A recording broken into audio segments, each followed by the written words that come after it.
Two men, two visions, one single reality.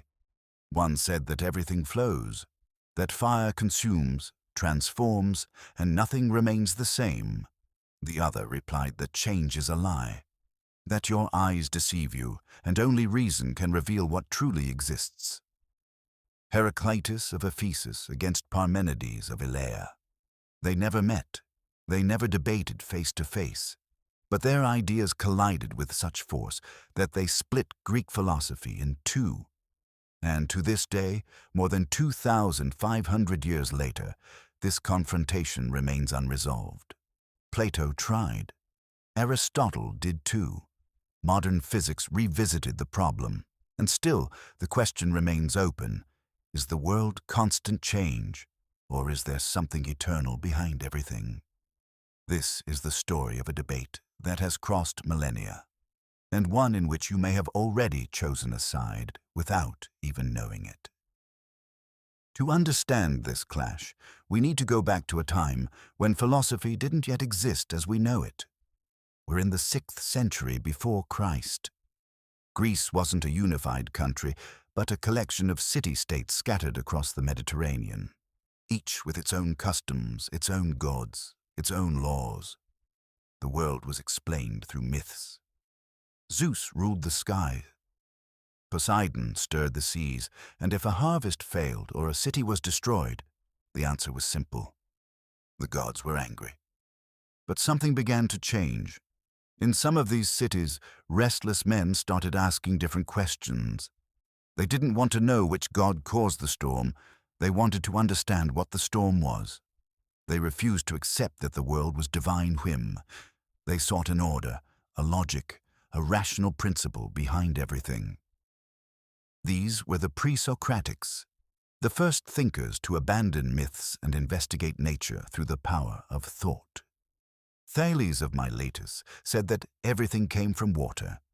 Anaximander proposed the apeiron, an infinite and indeterminate substance. Anaximenes bet on air.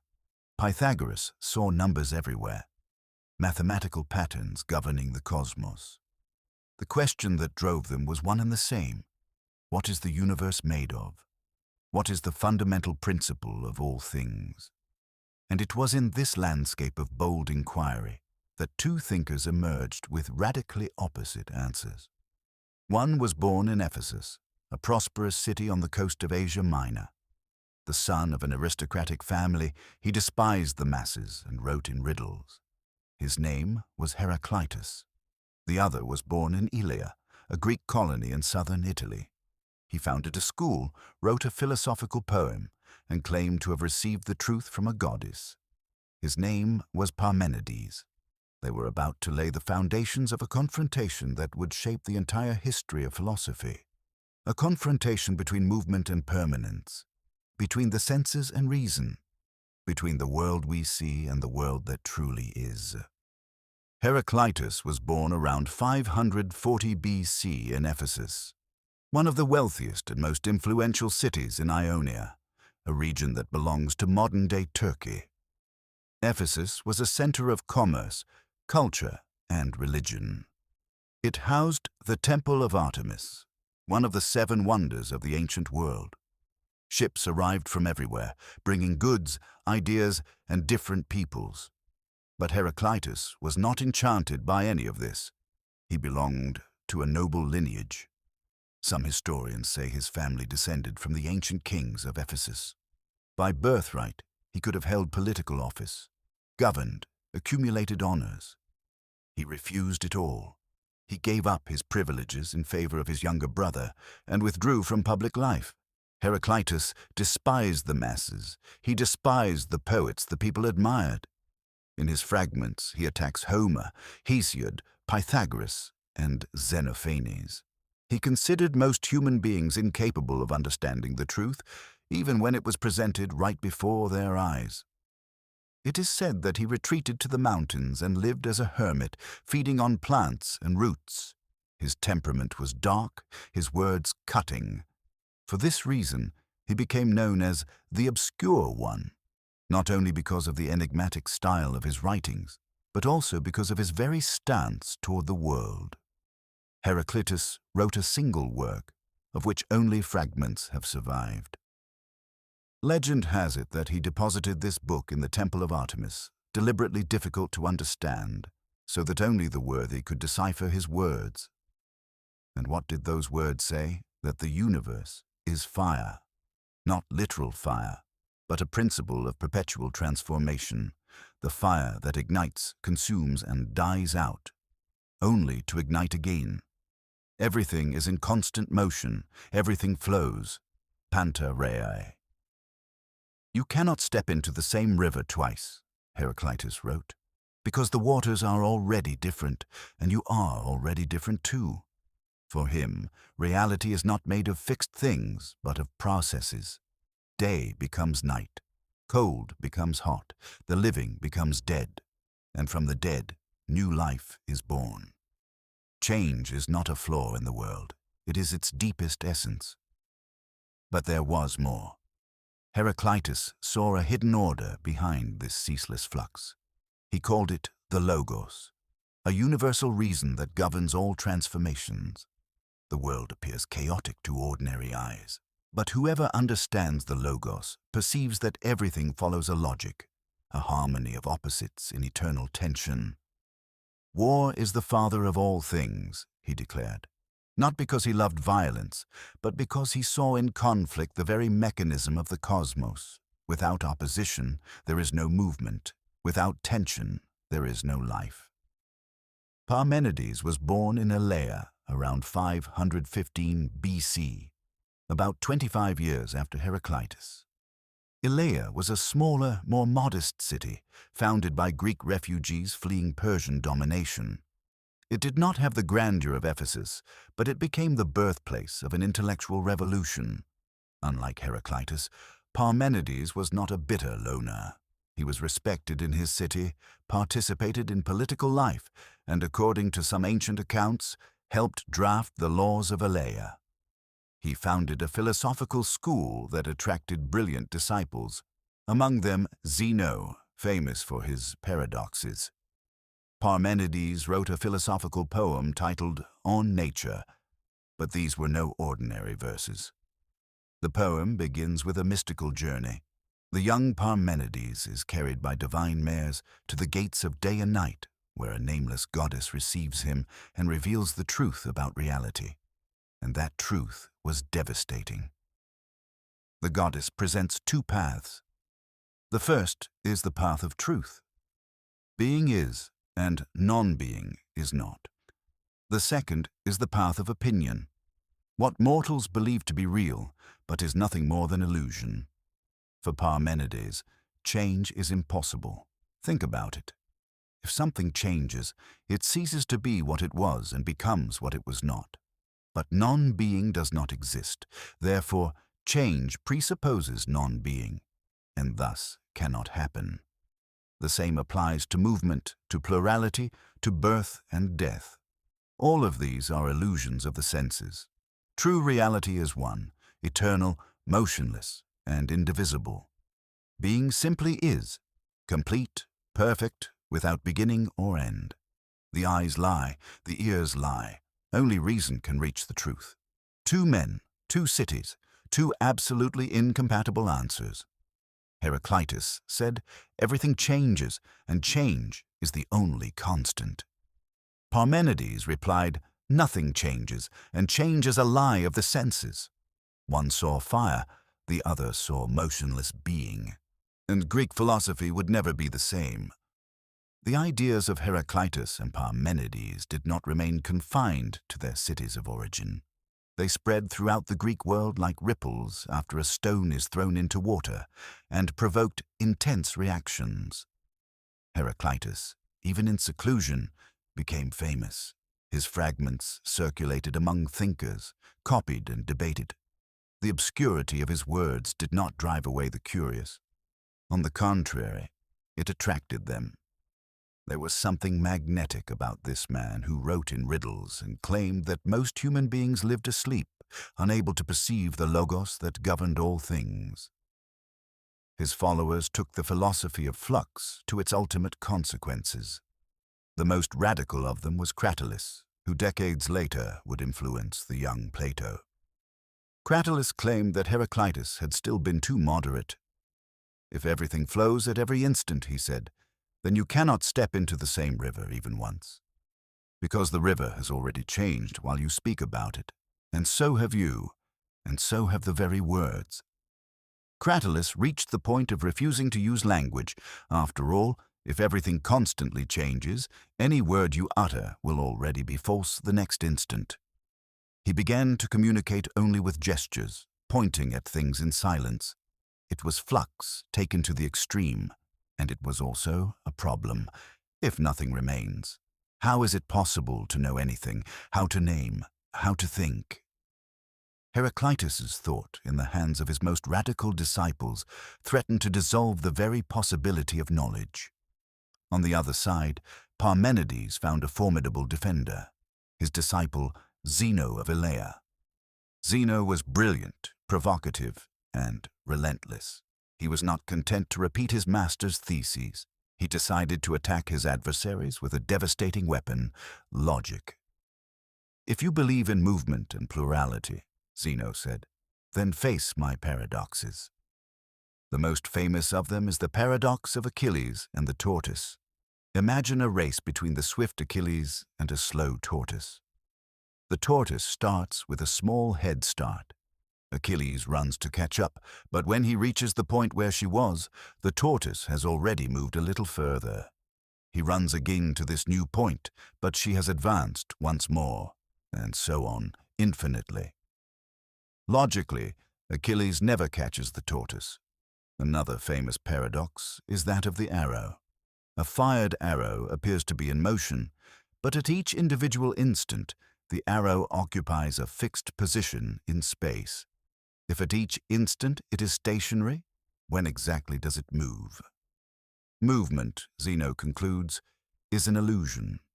These paradoxes were not jokes. They were serious challenges that exposed contradictions in common sense and demanded rigorous answers. The defenders of movement and plurality found themselves cornered. How could they refute Zeno without falling into contradiction? The Eleatic school, as the followers of Parmenides became known, gained prestige. Their method of logical argumentation, which started from premises and drew necessary conclusions, profoundly influenced the development of Greek philosophy and mathematics.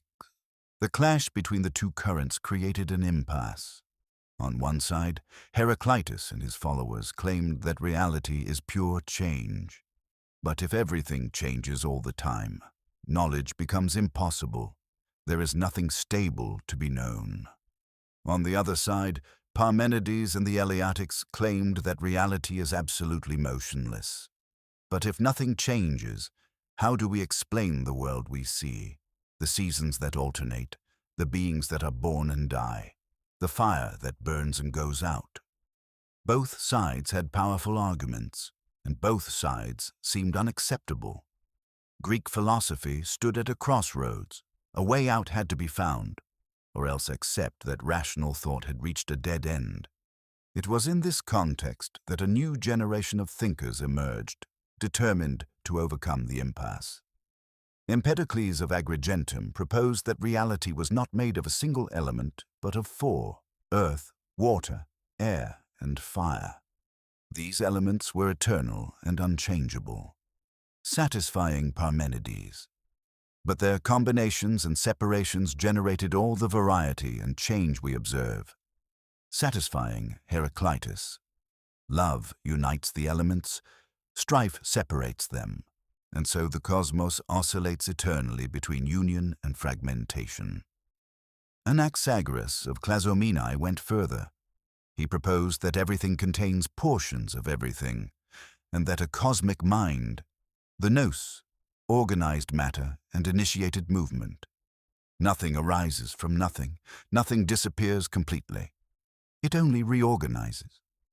And then came Democritus, along with his teacher Leucippus, with the boldest idea of all: atoms. Reality would be composed of indivisible, eternal, and unchangeable particles moving in the void. Atoms satisfied Parmenides. They were beings that were not born, did not die, did not change, but their arrangements and movements explained all visible change, satisfying Heraclitus. Each of these attempts was ingenious. Each sought to reconcile permanence and change, reason and the senses, the one and the many. But none of them solved the problem definitively. The debate persisted, and it was about to meet its great arbiter. Athens, 5th century BC. The city was at its peak. Pericles governed, the Parthenon rose above the Acropolis, and from all parts of the Greek world came artists, poets, sophists, and thinkers. It was the center of the Hellenic universe. And it was there that the clash between Heraclitus and Parmenides reached its decisive moment. A young Athenian from an aristocratic family watched everything with keen eyes. His real name was Aristocles, but everyone knew him by a nickname given by his gymnastics teacher, a reference to his broad shoulders, Plato. In his youth, Plato studied with Cratylus, the radical disciple of Heraclitus, who refused language and claimed that flux was so absolute that nothing could be named. This experience deeply marked the young philosopher.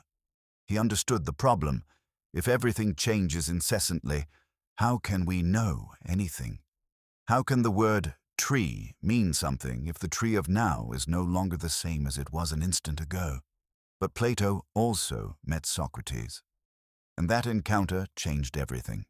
Socrates was not interested in nature, elements, or the cosmos. His obsession was with moral concepts. What is justice? What is courage? What is the good?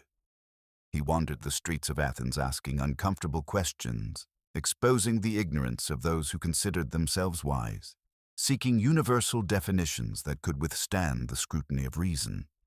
Plato saw in Socrates a clue. If there are concepts that remain stable, the idea of justice, the idea of beauty, the idea of equality, then not everything is in flux. There is something that escapes change, something eternal. And that is how Plato crafted his great synthesis. He divided reality into two planes. The first is the sensible world, the world we see, touch, smell. This world is in constant transformation. Things are born, grow, decay, and die. Heraclitus was right. In the sensible world, everything flows. But there exists another plane, the world of forms, or world of ideas. In it dwell the perfect and eternal models of all things. The form of beauty, the form of justice, the form of the triangle. These forms do not change. They are not born. They do not die. They are eternal, immutable, perfect. Parmenides was right. True being is motionless and eternal. The sensible world is an imperfect copy of the world of forms. When you see a tree, you are seeing an imitation, a shadow, of the perfect form of the tree. The senses perceive the copies. Reason contemplates the originals. With this theory, Plato believed he had resolved the impasse. Heraclitus and Parmenides were not wrong. They were simply speaking of different planes of reality. One described the world of appearances, the other, the world of true being. It was elegant, it was ingenious, and it influenced all of Western philosophy. But not everyone was satisfied.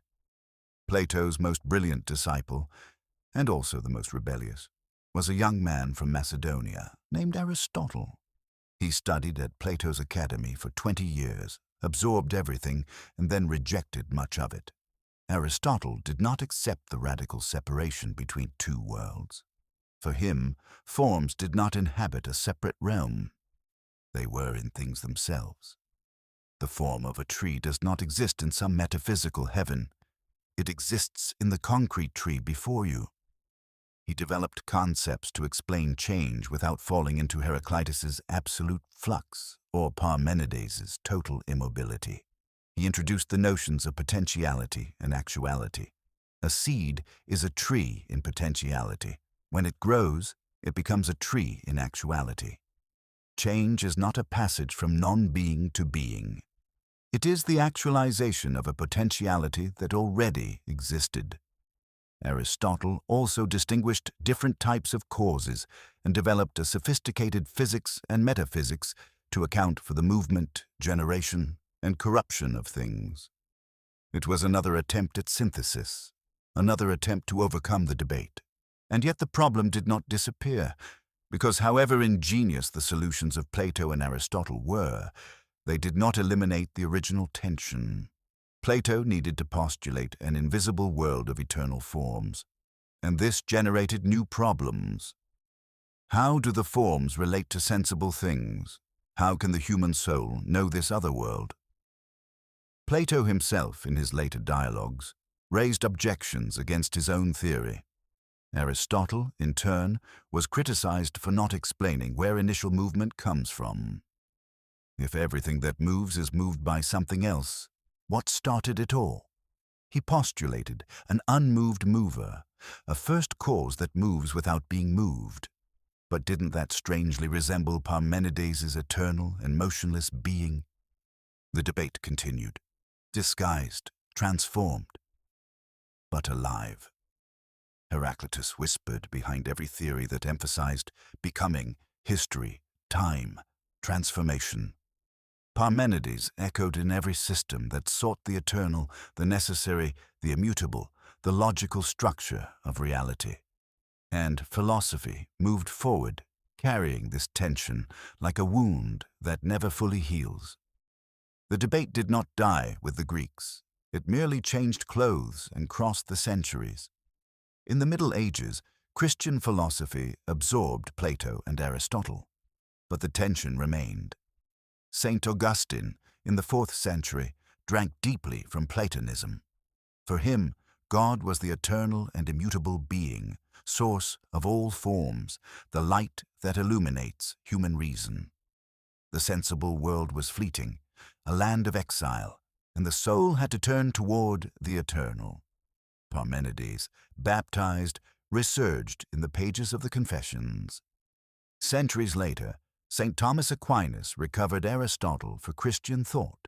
His monumental synthesis, scholastic philosophy, attempted to reconcile faith and reason, divine eternity, and the change of the created world. But even Aquinas had to deal with the old problem.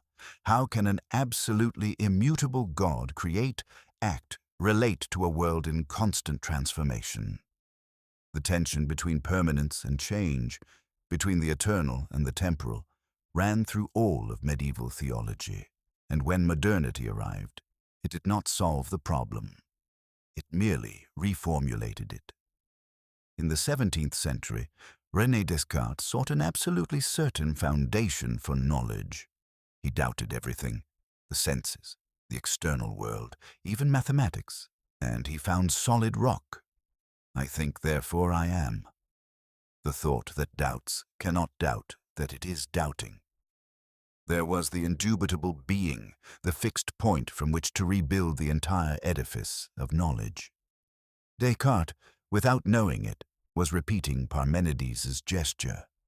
He sought something that escaped flux, something eternal and necessary that reason could grasp. But other thinkers took the opposite path.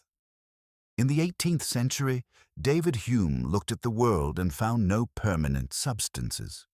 What we call self is nothing but a bundle of perceptions in constant change. What we call cause and effect is nothing but mental habit. There is nothing fixed, only impressions that flow and succeed one another.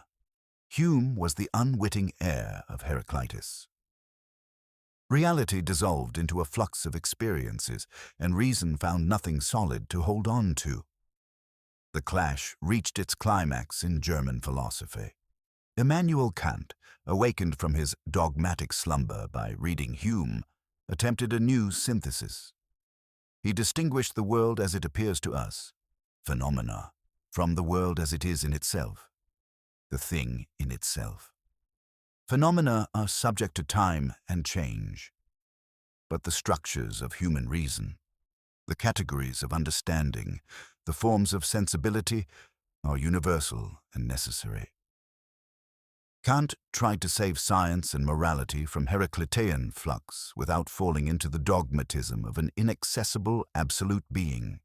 But his solution generated new problems and new disputes. And then came Hegel. Georg Wilhelm Friedrich Hegel looked at the entire history of philosophy and saw a pattern: thesis, antithesis, synthesis. For him, reality was neither pure flux nor pure motionless being. Reality was process, a dialectical movement in which spirit unfolds through history, overcoming contradictions, integrating opposites. Heraclitus was Hegel's secret hero. The German philosopher openly declared that there was not a single proposition of Heraclitus that he had not incorporated into his system. Becoming, contradiction, the unity of opposites. All of this pulsed at the heart of Hegelian dialectics. But Hegel also wanted to reach the absolute, an endpoint, a rational totality that encompassed all movement. And in this, he echoed Parmenides. Flux was not chaos. It was reason realizing itself in time. The 19th century exploded in reactions. Karl Marx inverted Hegel. It was not spirit that moved history, but material conditions, economic forces, class struggle. Reality was change, conflict, revolutionary transformation. Heraclitean becoming put on political clothes. Friedrich Nietzsche went further. He rejected all searching for an eternal being, for absolute truths, for fixed foundations. Reality was will to power, a flux of forces in eternal contest. There was no true world behind appearances. There were only appearances, interpretations, perspectives. Nietzsche accused the entire Western philosophical tradition, from Parmenides to Plato, from Plato to Christianity, of having denied life in the name of a non-existent beyond. Heraclitus will be eternally right, Nietzsche wrote. Being is a fiction. Only becoming is real. In the 20th century, science entered the debate. Quantum physics revealed a subatomic world where particles have no definite position until observed, where uncertainty is a fundamental principle, where reality seems to escape any fixed description. The theory of relativity showed that time itself is relative, that it dilates and contracts depending on speed and gravity. Newton's absolute time, that immutable time that flowed equally for everyone, collapsed. And yet physicists also seek eternal laws, equations that describe the universe at any time, in any place. Fundamental constants, symmetries, conservation principles. Modern physics carries in its DNA the same tension. The universe is in constant transformation, but the laws that govern that transformation seem to be eternal. Heraclitus and Parmenides, 25 centuries later, have still not reconciled. And you, right now, reading or listening to these words, where do you stand in this debate? You might not even realize it, but this tension runs through your everyday life. When you look in the mirror and ask yourself whether you're still the same person you were 10 years ago, you're repeating Heraclitus's question. Your cells have changed, your thoughts have changed, your beliefs, your fears, your dreams, everything has transformed. And yet, something in you insists that there is a continuous I, an identity that persists through time. Where does that feeling come from? Is it real or an illusion? When you seek moral principles that apply to everyone at any time and in any place, human dignity, justice, truth, you're echoing Parmenides. You're betting that there is something that doesn't change, something that escapes the flux of opinions and cultures. But do these principles actually exist, or are they merely passing conventions, destined to be replaced by others? Contemporary psychology debates whether personality is stable or fluid. Neuroscience shows that the brain constantly reconfigures itself. Every experience alters its connections. And yet, we treat one another as if we were continuous beings, responsible for our past actions, capable of making promises for the future. Economics oscillates between models that seek fixed laws of human behavior and approaches that emphasize unpredictability, change, cycles. Markets are pure Heraclitean flux. And yet, analysts search for patterns, trends, structures that repeat. Technology accelerates change at a pace never seen before. The world of 5 years ago already seems distant. Jobs disappear, others emerge, and disappear again. Social networks transform communication, politics, relationships. Everything flows, faster than ever. And yet, amid this acceleration, people seek something that lasts. They seek meaning, purpose, values that can withstand the erosion of time. They seek truths that won't melt away with the next software update. Philosophy is not an abstract exercise. It is not a game of concepts disconnected from real life. Heraclitus and Parmenides' question is your question. It is the question of any human being trying to understand the world and themselves. What is real? What endures? What changes? What can you trust? 25 centuries have passed. Empires rose and fell. Religions emerged and transformed. Science rewrote the image of the cosmos. And still, when you lie down at night and think about your life, your choices, what truly matters, you are facing the same riddle that tormented a solitary aristocrat in Ephesus and a poet-philosopher in Elea. The debate hasn't ended because it cannot end. It is the very condition of human thought, the tension between what passes and what remains, between becoming and being, between the senses and reason. This tension is what makes us who we are. Heraclitus and Parmenides were not adversaries to be overcome. They were explorers of a territory we are still mapping.